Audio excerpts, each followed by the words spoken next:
யோகாம்பால் சாம்பார் பொடி நிறைய பேர் வாங்கிட்டுருக்கேன்னு எனக்கு தெரிஞ்சது. நிறைய பேர் நல்ல ஃபீட்பேக் கொடுத்துருக்கேன். அதுவே எனக்கு ரொம்ப பெரிய சந்தோஷம். ஸோ கண்டிப்பாக தொடர்ந்து நிறைய பேர் தேவைப்பட்டவா எல்லாரும் டிஸ்கிரிப்ஷன் பாக்ஸில் இருக்க நம்பரில் ஆர்டர் பண்ணி வாங்கிப்பேன்னு நினைக்கிறேன். இதை வச்சு நீங்கள் குழம்பு, சாம்பார், ரசம், கூட்டு எல்லாமே பண்ணிக்கலாம்.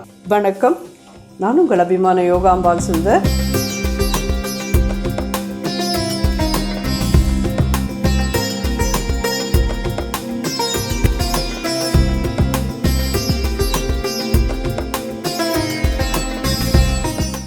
இப்போ நம்ம உந்தியூ பண்ண ஆரம்பிக்கலாம். உந்தியூக்கு முன்னாடி நான் சொன்ன மாதிரி மீத்திக்காய் முட்டியா அப்படின்றது தான் ரொம்ப அவசியம்.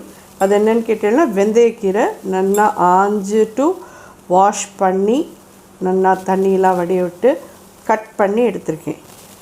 வெந்தயக்கீரை, பெரிய வெந்தயக்கீரை எல்லாருக்கும் தெரியும். நீங்கள் பெருசு கிடைக்கல, சின்னதாக கிடச்சதுனாலும் நீங்கள் அதை யூஸ் பண்ணிக்கலாம். இதில் வந்துட்டு 1 கப்பு கோதுமை மாவு, 1 கப்பு கடலை மாவு, கொஞ்சம் மஞ்சப்பொடி, ஒரு 1/2 டீஸ்பூன் மிளகாப்பொடி, ஒரு 1 டீஸ்பூன் தனியா பொடி, 1 டீஸ்பூன் வெள்ளை எள்ளு, 1 டீஸ்பூன் ஓமம், 1 டீஸ்பூன் கரம் மசாலா பொடி, 1/2 டீஸ்பூன் சர்க்கரை, 1 டீஸ்பூன் இந்த முட்டையாக்கு தேவையான அளவு உப்பு, 1/4 டீஸ்பூன் ஒரு சின்ன பிஞ்ச் சோடாப்பு, சமையல் சோடா சொல்லுவோம் இல்லையா அது. இதில் இப்போது இந்த எண்ணெய் நல்லா சூடாகட்டும். இந்த எண்ணெயிலேருந்து ஒரு 2 ஸ்பூன் இதில் எடுத்து விடணும். இதெல்லாம் நல்லா மிக்ஸ் பண்ணிக்கலாம். நம்ம போட்டிருக்கிற உப்பு, சர்க்கரை, மசாலா பொடி, மஞ்சப்பொடி, காரப்பொடி எல்லாம் நல்லா மிக்ஸ் ஆகணும். 2 ஸ்பூன் எண்ணெய், சூடான எண்ணெய் விடுங்க.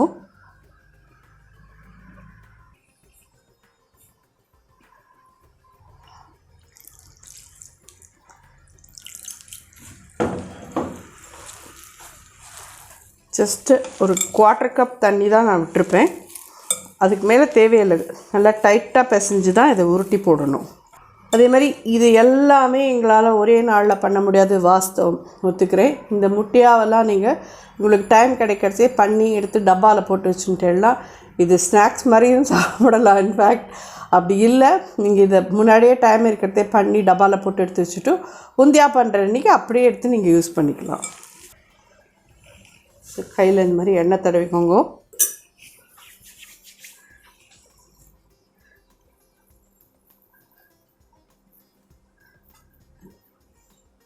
இந்த மாதிரி உருட்டி வச்சுக்கோங்க. ஷேப் உங்களுடைய சௌகரியம். நீளமாக வேணாலும் நீளமாக இருக்கட்டும், சிலிண்ட்ரிக்கல் மாதிரி இருக்கட்டும், ஆர் ரவுண்டாக பண்ணுறேன்னா உங்களுடைய சௌகரியம். உங்களுக்கு எப்படி ஷேப் பிடிக்குமோ அது மாதிரி இருக்கட்டும். பட் அந்த ஷேப் வந்து அப்படியே இருக்குமா அப்படின்னு கேட்டாலும் சில சமயம் சப்ஜியில் போட்டு இது பண்ணுறதே அது கரைஞ்சி போயிடும். பட் ரொம்ப பெருசாக பண்ணிக்க வேண்டாம், சின்ன சின்னதாக பண்ணி எடுத்துக்கோங்க. ஸோ இந்த மாதிரி எல்லாத்தையும் உருட்டி வச்சுட்டு எண்ணெயில் போட்டு பொரிக்கடிச்சே பார்க்கலாம். ஸோ இது மாதிரி இது எல்லாத்தையும் உருட்டி வச்சுருக்கோம், எண்ணெயில் போட்டுடலாம்.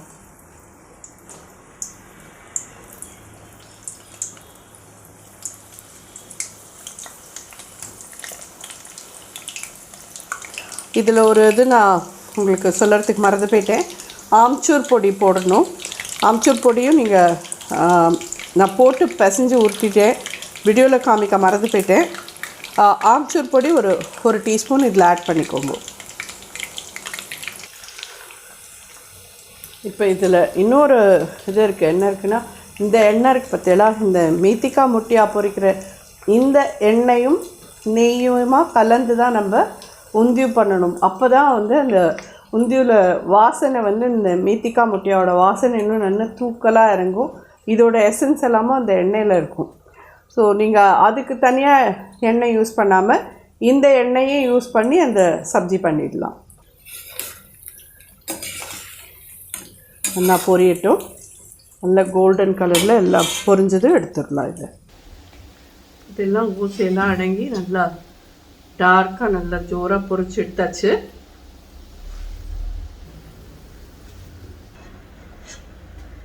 மெயினாக இந்த எண்ணெயில் வந்து இந்த மாதிரி கீரையெல்லாம் இருக்கும், இதெல்லாம் வேஸ்ட் ஆகிடக்கூடாதுங்கிறதுக்கு தான் இந்த எண்ணெயை விட்டே நம்ம வந்து உந்தியா பண்ணணும்னு சொல்லிட்டு இருக்கேன். உந்தியூ பண்ணணும்னு. ஸோ இப்போ இதில் ஃபர்தராக இப்போ என்ன பண்ண போகிறோன்றது பார்க்கலாம். இது வாழைக்காய் நல்லா பெருசு பெருசாக நறுக்கிக்கோங்க. இதை வந்து தண்ணியில் போட்டு வச்சுருந்தேன் கருக்காமல் இருக்கணும் மீன். ஸோ இப்போ தண்ணி போக இதை துடைக்கிறேன். இந்த மாதிரி துணியாலேயோ இல்லை கிச்சன் டவலாலேயோ இதை நல்லா துடைச்சிட்டு, ஏன்னா நம்ம இதை இப்போ எண்ணெயில் போட்டு இதை நல்லா பொரிச்சு எடுக்க போகிறோம். அப்போ என்ன ஆகும்னா தண்ணி இருந்தால் படப்படன்னு வெடிக்கும். அதனால் அப்படி சைஸும் இந்த மாதிரி நல்லா பெருசு பெருசாக இருக்கட்டும். அப்போ தான் உங்களுக்கு நல்லா குழையாமல் இருக்கும். இதெல்லாம் இதை இப்போ எண்ணெயில் போட்டு பொரிக்கலாம்.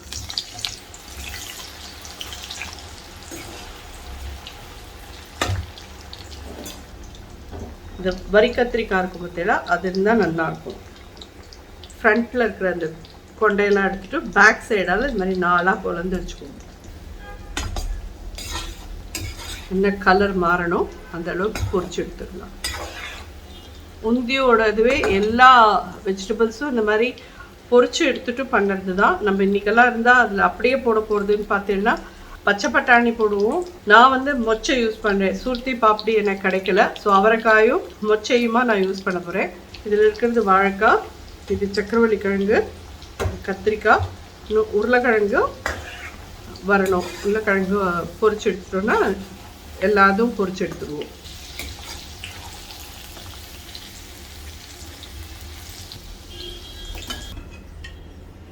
இதில் கத்திரிக்காயை போட்டுடலாம்.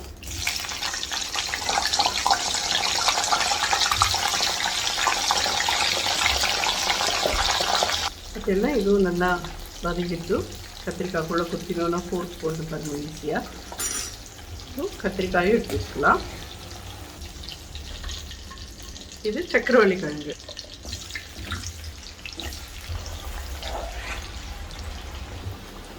சக்கரவள்ளி கிழங்கும் நல்லா ஜோராக பொரிஞ்சுட்டு இதை எடுத்துக்கலாம்.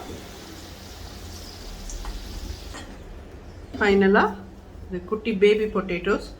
இதை ஒரே ஒரு விசில் வாங்கி தோலி உரிச்சு எடுத்துருக்கேன். அவ்வளோதான். ஜஸ்ட் இதில் போட்டு பொரிச்சு எடுத்துடலாம். ஒரு விசில் கொடுத்ததுனாலே இந்த தோலி கழண்டு வரும், அதுக்கு தான். இதை நல்லா பொரிச்சு எடுத்துகிட்டு பார்க்கலாம். உருளைக்கிழங்கும் நல்லா பொரிச்சாச்சு. அப்புறம் எல்லாத்தையும் ஒன்றா சேர்த்து போட்டு நம்ம ஒரு தடவை மசாலாவோடலாம் சேர்ந்து கொதிக்க விடுவோம். அப்போ இன்னுமே நல்லா வெந்துடும். அதனால் இது 3/4 வேக்காட்டில் நம்ம எடுத்தாலே போதும். ஸோ இப்போ நம்ம வதக்கி எடுத்துக்க வேண்டியது எல்லாமே எடுத்துட்டோம். அதாவது எண்ணெயில் போட்டு நல்லா பொரிச்சு எடுத்துட்டோம். கத்திரிக்காய், சக்கரவள்ளி கிழங்கு, வாழைக்காய், உருளைக்கிழங்கு. இதில் வந்து நான் சொன்ன மாதிரி ஒரு 10 அவரைக்காய், மொச்சை. இந்த பாப்படிங்கிறது வந்து இப்படி தான் இருக்கும், சின்னதாக இருக்கும். இதை வந்து இதுக்குள்ளே இருக்கிற பருப்பு எடுத்து போடுவா. பாக்கிக்கு இதையே அப்படியே இது பண்ணி போடுவா. இந்த சைஸில் தான் இருக்கும் பாப்படிங்கிறது. நார் மாதிரி வரும், கிட்டத்தட்ட அவரைக்காய் தான் அது. பச்சை பட்டாணி. ஸோ நான் இன்னொன்று சொல்லலை உங்களுக்கு. இது இந்த பட்டாணி சீசனில் வந்துட்டு இந்த பட்டாணி எப்படி நீங்கள் ஸ்டோர் பண்ணி வச்சுக்கலாம் அப்படிங்கிற ஒரு வீடியோவும் நான் காமிக்கணும்னு நினச்சிட்டுருக்கேன். பிகாஸ் 35 ரூபா 40 ரூபாய்க்கெல்லாம் நமக்கு பட்டாணி கிடைக்கவே கிடைக்காது. இந்த சீசனில் மட்டும்தான் கிடைக்கிறது. நான் வாங்கி ஒரு 5 கிலோ கிட்ட வாங்கி உரிச்சு உள்ளே போட்டு, ஏன்னா நமக்கும் நிறைய பட்டாணி யூஸ் ஆகும், அதனால் போட்டு வச்சுருக்கேன். எப்படி பண்ணியிருக்கேன் அப்படிங்கிறது நான் நிச்சயமாக ஒரு அடுத்த வீடியோ ஒன்று பண்ணி காமிக்கிறேன். இது ஒன்றும் பெரிய விஷயம்லாம் இல்லை. தண்ணி நல்லா தலைக்கு விடுங்கோ, அதில் கொஞ்சம் சர்க்கரை போடுங்கோ, அப்புறமா வந்து அடுப்பை அணைச்சிட்டு இந்த பட்டாணி அதில் கொட்டுங்கோ, கொஞ்சம் தட்டை போட்டு மூடி வச்சுருங்கோ. 5 மினிட்ஸ் கழிச்சு அதை வடிகட்டிட்டு அதுக்கப்புறம் நல்லா ஒரு கிளாத்தில் போட்டு தொடச்சிட்டு ஃப்ரீசரில் போட்டு வச்சுக்கோங்க. அவ்வளோதான். கலரும் மாறாது, அட் த சேம் டைம் பட்டாணி கெட்டு போகாது. நிறைய நாளைக்கு ஃப்ரீசர்லேருந்து நமக்கு எப்போ வேணுமோ அப்போ கொஞ்சம் கொஞ்சமாக எடுத்து நம்ம யூஸ் பண்ணிக்கலாம். ஸோ இதெல்லாம் வேகணும். அதெல்லாம் பொரிச்சு எடுத்துட்டோம். இதுக்கு லைட்டாக கொஞ்சோண்டு உப்பு போடுறேன். ஜஸ்ட் ஒரு பிஞ்ச் உப்பு போடுறேன். இது நல்லா வேகட்டும். இதெல்லாமா சேர்ந்து எப்படி உந்தியூவாக பண்ணுறதுன்றது பார்க்கலாம். அதுக்கு வந்து ஒரு மசாலா அரைக்கணும். அந்த மசாலா பார்த்துடலாம். ஆனால் ஒரு 1/2 முடிக்காய் தேங்காய் எடுத்துக்கோங்க. ஃப்ரெஷ் தேங்காயாக இருக்கட்டும். இதில் வந்து பூண்டு இஞ்சி வச்சு அரைப்பா, உங்களுடைய சௌகரியம். நான் வந்து பூண்டு பண்ணாத நான் முன்னாடியே சொன்ன மாதிரி இதில் நோ ஆனியன் நோ கார்லிக்கில் தான் இதை பண்ணுறேன். ஸோ இன்றைக்கி நான் பூண்டு யூஸ் பண்ண போகிறதில்ல. தேவைப்பட்டவா இந்த இடத்துல வச்சு அரைச்சிடுவோம். இதுமாரி நல்லா கொத்தமல்லி வாஷ் பண்ணிவிட்டு ஒரு ஹேண்ட்ஃபுல் கொத்தமல்லி 1 inch பீஸ்க்கு 2 இஞ்சி துண்டம், பச்சை மிளகா 1.5 பச்சை மிளகா, இதில் வந்து ஒரு 2 டீஸ்பூன் தனியா பொடி, ஆம்ச்சூர் பொடி 1 டீஸ்பூன். இது எல்லாத்தையும் நல்லா அரைச்சி தண்ணி விட்டு நல்லா வெண்ணெய் மாதிரி அரைச்சி எடுத்துகிட்டு வந்துட்டு உங்களை பார்க்குறேன். உந்தியூ சப்ஜிக்கு வேணுங்கிற உப்பு, ஒரு 2 ஸ்பூன் சர்க்கரை போட்டுருவோம். இது எல்லாத்தையும் அரைச்சி எடுத்துகிட்டு வந்துடலாம். அரைச்சி எடுத்துகிட்டு வந்துட்டு பார்க்குறேன். ஸோ வேக வச்சிட்டோம். இந்த அவரைக்காயும் பட்டாணி அண்ட் மொச்சை எல்லாம் வெந்தாச்சுன்னா இதில் வந்து ஒரு 50 ml நெய் விடுறேன். பாக்கிக்கு நான் சொன்ன மாதிரி ஒரு 50 ml நம்ம இந்த முட்டியா பொரிச்ச எண்ணெய் பற்றில அதையே விட்டுட்டேன். இது ஒன்றும் இல்லை, இந்த வெந்தயக்கீரை அது இருந்தால் தான் நல்லாயிருக்கும். அதை எடுத்து காமிக்கணுன்னு தான் உங்களுக்கு காமிச்சேன். 1/2 டீஸ்பூன் சீரகம், இந்த கொத்தமல்லி, தேங்காய், பச்சை மிளகாய், இஞ்சி இது எல்லாமே நல்லா அரைச்சி எடுத்துன்னு வந்துட்டோம். ஆக்சுவலி பார்த்தீங்கன்னா இந்த நம்ம அரைச்சிருக்கோம் பார்த்தீங்களா இந்த பேஸ்ட்டு, இதை வந்து கத்திரிக்காய்க்குள்ளே வாழைக்காய்க்குள்ளெல்லாம் ஸ்டஃப் பண்ணி அதுக்கப்புறமா இந்த மாதிரி இன்னும் கொஞ்சம் நிறையா எண்ணெயை விட்டு அதுலேயே வதக்கி பண்ணுவாள். நமக்கு அவ்வளோலாம் எண்ணெய் வேண்டாங்கிறதுனால நம்ம எடுத்துகிட்டு இந்த மாதிரி பண்ணின்னு இருக்கோம். இது அப்படி உங்களுக்கு ஓகே அப்படின்னா நீங்கள் அப்படி பண்ணிக்கிறேன்னாலும் பண்ணிக்கோங்க. இது ஈஸியாக ஆகும் வேலை, அவ்வளோதானே ஒழிய டேஸ்ட் வைஸ் எல்லாமே நல்லாயிருக்கும், ஒரே மாதிரி தான் இருக்கும் எல்லாமே. சீரகம் பிடிச்சிட்டு ஒரு 1/2 ஸ்பூன் ஓமம் போடுறேன். 1/2 டீஸ்பூன் போதும். இதில் நம்ம இந்த வதக்கின கரிகாய் எல்லாமும் ஆட் பண்ணலாம்.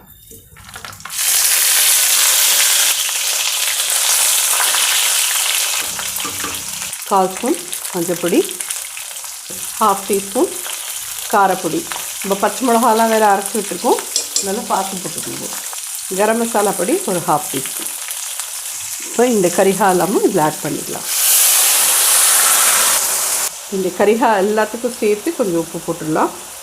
ஏன்னா வறுத்த கரிகாய்க்கெலாம் நம்ம உப்பு போடல. ஒரு 1/2 டீஸ்பூன்லேயே 3/4 டீஸ்பூன் கிட்ட போட்டிருக்கேன். இந்த அரைச்ச இந்த விழுதியும் இதில் ஆட் பண்ணிடலாம்.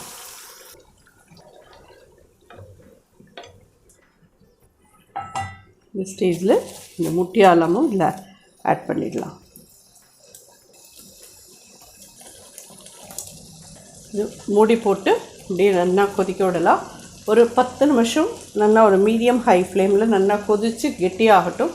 கரிகாலாமும் வெந்துடும், இந்த முட்டியாலாமும் இதோட மிக்ஸ் ஆகி நல்லா கெட்டியாகிடும். கொஞ்சம் நம்ம விட்ட எண்ணெய் மேலே ஃப்ளோட் ஆகி வரும். அதுக்கப்புறமா சப்ஜி ரெடி. ஸோ இந்த உந்தியூ ப்ராசஸ் பார்த்தீங்கன்னா பெருசு. அதனால் இதை நீங்கள் வந்து நிச்சயமாக என்ஜாய் பண்ணி. இது எதோட கூட மாமி போகும்னு கேட்டேன்னா உந்தியூ வித் பூரி.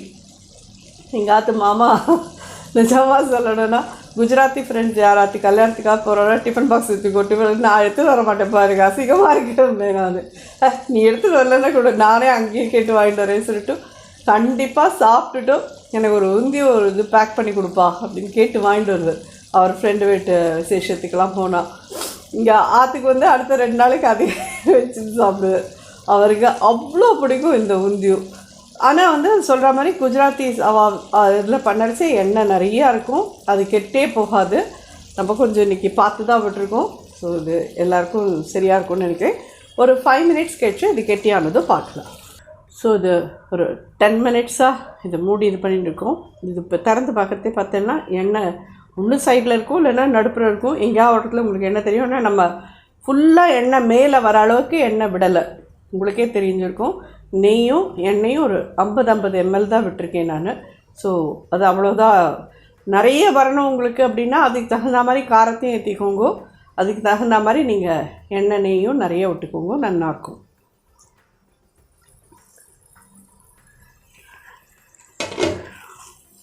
இதுவே இவ்வளோ வந்துருக்கு, ஏன் அப்பா பயங்கரமாக இருக்குது. கொத்தமல்லி போட்டு ஃபைனலாக ஒரு தடவை கிளறிட்டு எவ்வளோ திக்காகிடுது தெரியுதா உங்களுக்கு. இதை வந்து பூரியோட கூட நல்லா ஜோராக தொட்டுன்னு சாப்பிட்டேன்னா அவ்வளோ அருமையாக இருக்கும். ஏதோ சொல்கிற மாதிரி பூரி பிடிக்காதவாலே இருக்க மாட்டா. பூரி உந்தியும் வந்து ஒரு உந்தியோ டேஸ்ட்டே ஒரு சம்திங் ஒரு யூனிக். இதை முதல்லலாம் உனக்கு பிடிக்குமா அப்படின்னு சொல்லி கேட்டேன்லாம் இனிஷியலி இது புதுசாக ஒரு டிஷ்ஷாக இருக்கே என்னடா அது அப்படின்ற மாதிரி இருந்தது. அப்புறம் எங்கள் ஆத்துக்காரோட சேர்ந்து சாப்பிட ஆரம்பித்ததுக்கப்புறமா எனக்கும் இது ரொம்ப பிடிச்சிது. ஆனால் நான் டேஸ் பண்ணுறியான்னு கேட்டேன்னா இவ்வளோ எண்ணெய் இவ்வளோ எல்லாமே கிழங்கு வகைகள், அதனால் இது நமக்கு சரிப்பட்டு வராது. அட் த சேம் டைம் இதில் வந்து நான் சொன்ன மாதிரி பெருங்காயமும் நீங்கள் யூஸ் பண்ணிக்கிறேன்னா பண்ணிக்கோங்க. ஏன்னு கேட்டேன்னா நிறைய எல்லாமே கிழங்கு வகைகள் கொஞ்சம் ஓமம் மட்டும் நம்மளோட வாயு இது பண்ணணும்னு சொல்ல முடியாது. பெருங்காயமும் யூஸ் பண்ணிக்கிறேன்னா ஒரு 1/2 டீஸ்பூன் யூஸ் பண்ணிக்கலாம். ஸோ இது ஜோராக ரெடி ஆகிடுது. சர்வ் பண்ணிவிட்டு உங்களை பார்க்குறேன்.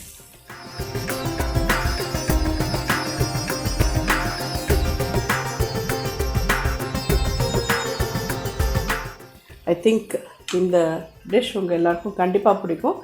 இதை வந்து ஒரு தனி வீடியோவாக கொடுத்துட்றேன். ஏன்னு கேட்டேன்னா இது வந்து ஒரு லாங் ப்ராசஸ். இது வந்து பண்ணுறதுக்கே இவ்வளோ நாழியாச்சு பார்த்தீங்க இல்லையா. ஸோ அதனால் உங்களுக்கு இது ஒரு தனி வீடியோவாக தரேன். அதுக்கப்புறம் இதை வந்து காம்போவில் எடுத்து வச்சுட்டு எல்லாமே சேர்த்து இது பண்ணலாம். ஓகே, இது இன்றைக்கி இந்த வீடியோவோடு முடிச்சுக்கலாம். நன்றி, வணக்கம்.